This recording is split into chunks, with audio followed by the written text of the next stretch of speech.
Hey, this is Barry Molt, still getting your small business unstuck.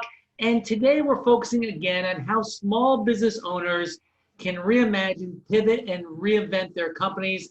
I'm talking today with Haley Lindow, who is the owner of Blush Boutique, all the way up in the, I guess it's the upper one, right, in Anchorage, Alaska. Hey, Haley. That's right. Hi, Barry. Thanks for having me. I know you call us the lower 48, but what do you call yourself?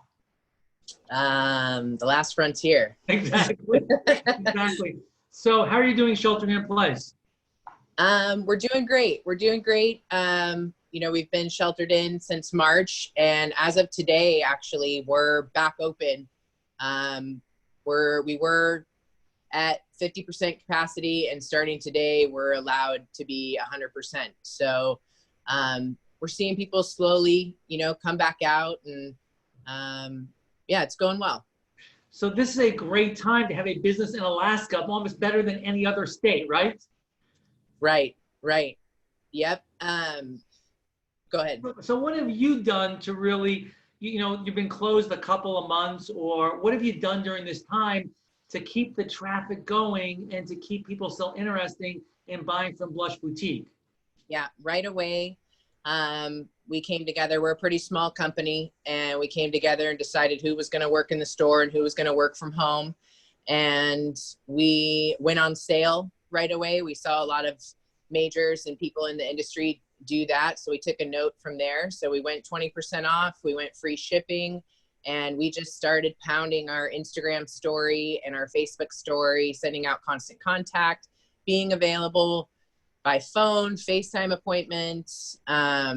And that we were shown some pretty significant love from our community and friends right off the bat, which we were extremely grateful for.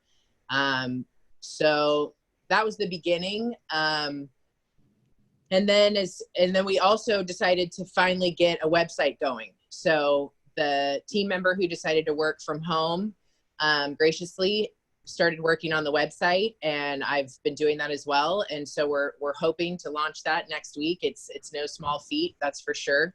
But yeah, so we pivoted right away, went on sale. We're still on sale. We're about to celebrate our 15th anniversary the first week of June. And we're hoping to launch our website then and kind of discuss where we go from there with the whole being on sale. I love the idea. What you said, Haley, was that we showed that we were available, right? We're available by phone, we're available virtually, right? And that you really went out to community and said, hey, guess what? We're still here. We're still open. This is what's going on with us. Let's connect. And it seems to me a lot of folks aren't reaching out enough to their community. And I really believe if you reach out, that community will come back and give you some love. Right. Yeah. And we have a pretty awesome community of small business up in Anchorage, and we have downtown partnership, and they were integral in communicating with all of us, letting us know.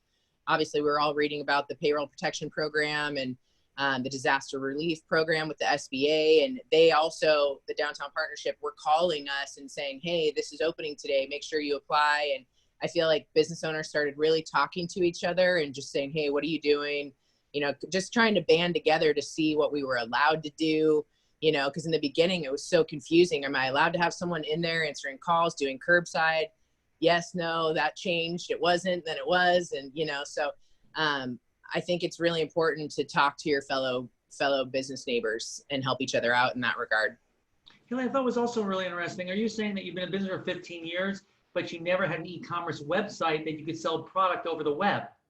This is correct. Yeah. So we've always been really good and passionate about Facebook and Instagram because, that's the way of the world. Women are shopping, or everyone's shopping with a click of a button. So we've gotten in front of our clients always, but we've always kind of handled it in a mom and pop sort of way. So somebody will send us a message, we'll respond. I'm available at all times, whether that's a good thing or not.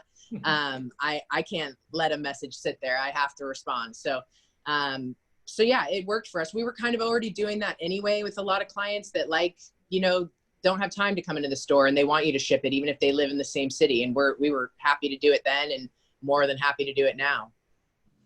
And so do you think that when you get this site online, you're still going to keep it going even when you're now open up 100%. So hopefully it can open up a whole set of other customers for you. Yeah, I'm really excited to see the potential for that, because I'll have, clients sending us a DM at 11 o'clock at night and wanting to know if we have this particular denim in her size. And now she'll be able to just go ahead and take care of the order on her own. And of course, we'll always be there for customer service needs. But I am excited to see what is going to happen. We hired a company that downloaded integration software to our POS system so that it's live, real sync, so if there's a size 29 available, I want her to be able to buy it and know that it didn't sell that day, So it's definitely taken us a lot longer to get this website project going. I started it in November, embarrassing enough to say, but we are like almost there. It's interesting how this pandemic really has pushed some people in places that they normally wouldn't go, or maybe it would have taken a year to get this thing up, but now you really have no choice. Right. That's absolutely right. And obviously there's not to say that this isn't a horrible situation in the world, but to just look at the silver linings and look at how I really feel like this is changing the framework of how individuals, even in our community, who do support local business so much, it's really made everybody think a little bit more where they spend their dollars, supporting, the businesses in their town. And I think we're really going to see that become a positive out of this. So as we ride this roller coaster of the pandemic, what is your outlook for brick and mortar retail going forward over the next year? Sure. Yeah, we've discussed this off and on a lot, and the changes that will become from it. Already, even though we're back open, we've shortened our hours. We used to be 11 to 6:30. We're going to be 11 to 5:30. On the weekends, we used to be 11 to 6. We're going to be 11 to 4. And we've been closed on Sundays for a couple years. But so definitely shortened hours. It'll be interesting. Our 15th birthday, like I told you, we have an event in our store every first Friday of every month. And this first Friday is going to be different. Normally we cater it and have, champagne and food, and no one's of the vein that we should be having food sitting out on platters right now. So it'll be interesting to see how it all comes and shapes what we do going forward. The buying trip that I'm supposed to go on in March, I don't think LA market is open. So I think we'll be buying things online from, line sheets. So I don't know, too soon to tell, I think, exactly what's going to happen. But I do think even though brick and mortar is a dying art, I think it still has a place. And what place do you think that is, Haley? I think it's for the customer who wants to come in, wants the social human interaction, wants to touch the fabric, wants to touch the good, wants to hand select a gift for their significant other. That's what we are. We're in the service industry. We gift wrap. We know everybody's birthdays, anniversaries, and graduations. And it's that human connection that most people still want, So I think in your community, you're still going to want to be able to go into a shop to hand select something for yourself instead of just clicking a button. For me, I'm not a shopper online for clothing. Like, I need to try it on. And if I do that, it just all goes back, I really think that even then when this is all over, we even need that personal connection even more, because we'll be isolated for so long. This is not, if you've been in business for 15 years, this is not your first recession. What advice would you have for entrepreneurs who really, for the first time, they're going through this? Yeah, that's a good question. Yeah, I've definitely seen some ebbs and flows in our business over the years. To try to look at your business model and simplify it, and cut out maybe the extras that aren't necessary, whatever that looks like to you.